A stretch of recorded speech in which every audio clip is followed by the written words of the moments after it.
আর এই পাশে এসে বাস পাচ্ছি না, কি সমস্যায় পড়েছি বলেন তো। আপনি ঢাকায় যাবেন? হ্যাঁ, ঢাকা যাব। ভারতের কলকাতা থেকে পেট্টাপোল এবং বাংলাদেশের ঢাকা থেকে বেনাপোল এই রুটে চলাচলকারী দূরপাল্লার সব পরিবহন দীর্ঘ 5 দিন রয়েছে বন্ধ। ফলে চরম দুর্ভোগে পড়েছে বিদেশের পাসপোর্ট যাত্রীরা। এসব বিষয়ে বিস্তারিত দেখুন ভয়েস অফ ক্যালকাটায়। চলুন আলোক চিত্র দেখে শুনে আসি বিস্তারিত। মানুষ, আমি কলকাতা থেকে এসেছি, এসে দেখি গাড়ি এখানে চলে না। এখান থেকে যদি গাড়ি ছিড়তো তাহলে আমার খুব সুবিধা হতো। নিউ মার্কেট থেকে বাস বন্ধের কারণে আমরা ট্রেনে আসছি ইন্ডিয়া থেকে, আবার বর্ডার ক্রস করে দেখি এখানে বাস বন্ধ। তো এখান থেকে বাস যদি ছাড়ার ব্যবস্থা করা হয় তাহলে আমাদের জনসাধারণের জন্য অনেক উপকার হয়। ধন্যবাদ। দেশের বৃহৎ স্থলবন্দর বেনাপোল পৌর বাস টার্মিনাল ব্যবহারের নির্দেশনা নিয়ে সৃষ্ট জটিলতার সরা হয়নি আজও। ফলে টানা 5 দিন ধরে চলছে পরিবহন ধর্মঘট। বন্ধ রয়েছে দূরপাল্লা পরিবহন চলাচল। ফলে চরম ভোগান্তি বাড়ছে ভারত ফেরা যাত্রীদের। আর এই পাশে এসে বাস পাচ্ছি না, কি সমস্যায় পড়েছি বলেন তো। আপনি ঢাকায় যাবেন? হ্যাঁ, ঢাকা যাব। আমরা আসছি যে আইসা দেখি যে এইদিকে গাড়ি নেই। আমরা তো ভোগান্তি, আমরা অনেক কষ্ট করে আসছি যে আমরা গাড়ি পাবো। এখন এই যে আইসা দেখি গাড়ি নেই। আমরা যে 4 কিলোমিটার কিভাবে যাব, আমাদের একটু সুবিধা করে দেওয়া হোক। বেনাপোল পেট্টাপোল চেকপোস্টে এসে চরম ভোগান্তিতে পড়ছেন তারা। এদিকে গত 5 দিন পরিবহন না চলায় বেকার হয়ে পড়েছে শ্রমিকরা। কষ্টে রাত দিন কাটছে তাদের। বন্দর পরিবহনের সাথে সংশ্লিষ্টরা জানান, বেনাপোল বন্দর এলাকার যানজট নিরসনে পৌর বাস টার্মিনাল ব্যবহারের নির্দেশনা দেয় যশোর জেলা প্রশাসন। বাস টার্মিনালটি সীমান্ত থেকে 4 কিলোমিটার দূরে হলেও পরিবহনের সাথে সংশ্লিষ্টরা পৌর বাস টার্মিনাল ব্যবহারে সহমত পোষণ করেন এবং দিনের বাসগুলো ছাড়ছিল সেখান থেকেই। আর যাত্রীদের নিরাপত্তার সুবিধার কথা ভেবে রাতের বাস চেকপোস্ট ইমিগ্রেশন এসে যাত্রী নামে দিয়ে বাসগুলো যাচ্ছিল পৌর টার্মিনালে। এর মধ্যে হঠাৎ করে 22 নভেম্বর গভীর রাত্রে ঢাকা থেকে ছেড়ে আসা বাসের যাত্রীদের পৌর বাস টার্মিনালে নামিয়ে দেওয়া হয়। ফলে রাতে দুর্ভোগে পড়েন এই সমস্ত যাত্রীরা। এর প্রতিবাদে বাস চলাচল বন্ধ রাখে ঢাকা বাস মালিক সমিতির নেতারা। বিষয়টি নিয়ে পরিবহন নেতারা যশোর জেলা প্রশাসনের সাথে বৈঠক করেও পায়নি সুরাহ। এদিকে টানা 5 দিন দূরপাল্লা পরিবহন চলাচল বন্ধ থাকায় স্থলবন্দর বেনাপোল এসে চরম ভোগান্তিতে পড়েছেন ভারত ফেরা দেশি বিদেশি যাত্রীরা। আমরা ইন্ডিয়া থেকে এখানে ঘুরতেছি বাংলাদেশে, কিন্তু আসার সময় দেখেছি যে কলকাতা থেকে এখানে কোনো গাড়ি আসছে না, এবং কি এখন পার হয়ে চলে আসলাম, যাই কোনো গাড়ি এসেছি। এখান থেকে আমরা জায়গা মতো পৌঁছাবো, সেখানে কিন্তু কোনো গাড়ির ব্যবস্থা নেই এখন এখানে।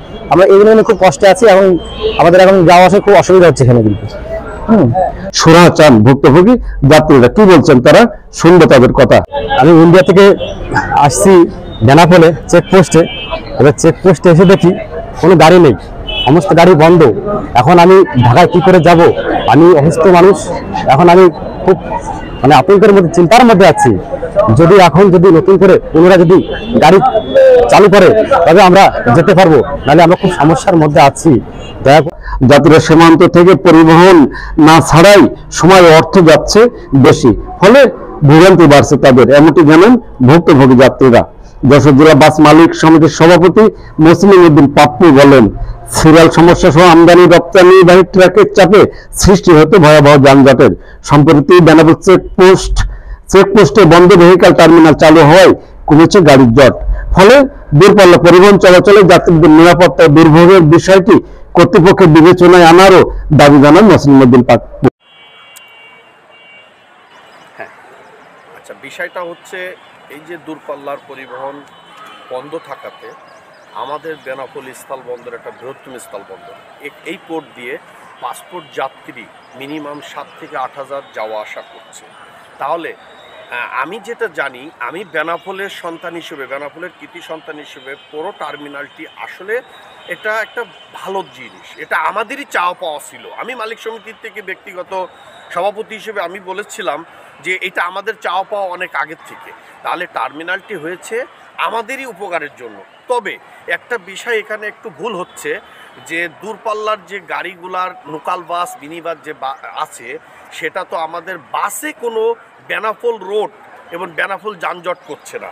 যানজট যেটা করছে আপনার আমাদের ভারত থেকে আমদানিকৃত প্রতিদিনই প্রায় 4 থেকে 500-700 গাড়ি আমদানি হয়।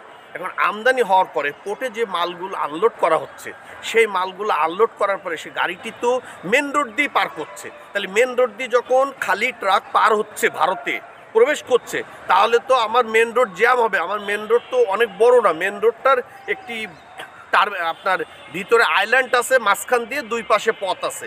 তাহলে একটি পথ যদি টোটালি বন্ধ থাকে, একটি রোডের সাইড যদি টোটালি ইন্ডিয়ান ভারতীয় ট্রাক দিয়ে বন্ধ থাকে, তাহলে অপর সাইডের একটি রোড দিয়ে যখনই একটা বাসে প্যাসেঞ্জার নিয়ে যাবে, কি ইজি বাইক চলবে, কি রিক্সা চলবে, কি ভ্যান চলবে, তাহলে তো আপনার যানজট হবেই। তবে যে আপনার নতুন যে টার্মিনালটি হওয়াতে অনেক যানজট বেনাপোলে প্রশ্নই আসে না, যানজট তো নাই। তবে আমি আপনাকে একটা কথা বলতে পারি, যশোর বেনাপোলে যে পরিবহন সেক্টরটি আছেন এবং সুনামের সাথে ব্যবসা করছেন, এবং এখানে যে পরিবহন ব্যবসায়ী আছে, মালিক সমিতি আছে, বাসের মাধ্যমে কোনো যানজট হচ্ছে না। ওকে, জেলা এবং উপজেলা প্রশাসন বিষয়টি সুরাহে ঊর্ধ্বতন কর্তৃপক্ষের সাথে যোগাযোগ করছেন বলে জানিয়েছেন প্রশাসনের কর্মকর্তারা। এসব বিষয়ে বেনাপোল পরিবহন সমিতির নেতারা জানান, নৌপরিবহন উপদেষ্টা দেশে ফিরেছেন। মঙ্গলবার ঢাকায় পরিবহন নেতাদের সাথে বৈঠকে বিষয়টি সুরাহের আশা করেন তারা। হ্যাভিয়ার্স, আমাদের ভিডিওটি সম্পর্কে মতামত জানাবেন লাইক ও কমেন্টস করে, আর শেয়ার করে অন্যকে দেখার সুযোগ করে দিবেন। আর আমাদের চ্যানেলটিতে নতুন হলে সাবস্ক্রাইব করে নেবেন এখনই। দেশ বিদেশের সব খবর জানতে, দেখতে, শুনতে, শিক্ষা, স্বাস্থ্য, যোগাযোগ, ভ্রমণ, বাণিজ্য ও বিনোদন সহ বিভিন্ন বিষয়ে সবার আগে সব প্রতিবেদনটি দেখুন ভয়েস অফ ক্যালকাটায়।